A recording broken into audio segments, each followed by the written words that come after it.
उग्र श्रवाजी शौनकादि महर्षियों से आगे कहते हैं, गरुड़ की पीठ पर सवार होकर सभी नाग शीघ्र ही रमणीयक द्वीप पर पहुंचे, जिसका निर्माण स्वयं विश्वकर्मा ने किया था।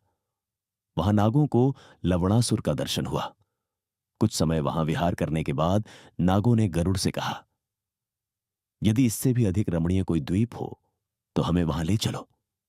यह सुनकर गरुड़ अपनी माता विनता के पास पहुंचे और बोले, मां, मैं इतना शक्तिशाली होते हुए भी इन सर्पों की आज्ञा का पालन क्यों करता हूं?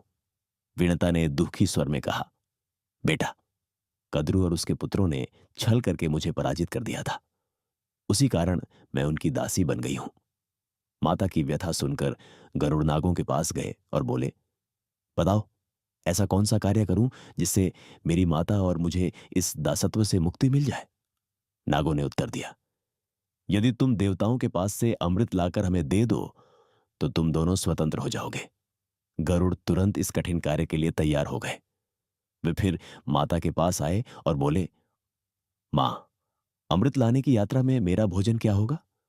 विनता ने कहा, समुद्र के मध्य एक द्वीप पर असंख्य निषाद रहते हैं। तुम उन्हें भोजन बना सकते हो, किंतु भूलकर भी किसी ब्राह्मण को हानि मत पहुंचाना।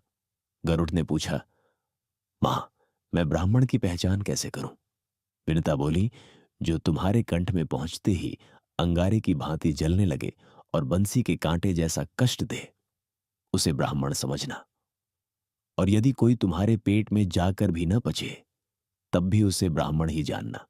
इसके बाद विनता ने गरुड़ को उनके लक्ष्य की सिद्धि का आशीर्वाद दिया। माता का आशीर्वाद लेकर महाबली गरुड़ आकाश में उड़ चले।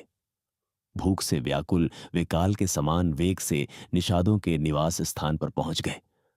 वहां पहुंचते ही उनके प्रचंड पंखों से ऐसी धूल उठी कि पृथ्वी से आकाश तक सब कुछ ढक गया। समुद्र का जल विचलित हो उठा और समीप के विशाल वृक्ष कांपने लगे। भय और धूल के कारण निषाद दिशाहीन होकर भागने लगे और उसी दिशा में दौड़ पड़े जहां गरुड़ अपना विशाल मुख फैलाए खड़े थे। जैसे आंधी आने पर पक्षी घबराकर इधर उधर उड़ने लगते हैं, उसी प्रकार धूल और तेज वायु से बेसुध असंख्य निषाद सीधे गरुड़ के खुले हुए विशाल मुख में समा गए। तब महाबली, चप्पल और क्षुधातुर पक्षीराज गरुड़ ने अपना मुख बंद कर उन निषादों का भक्षण करना आरंभ कर दिया।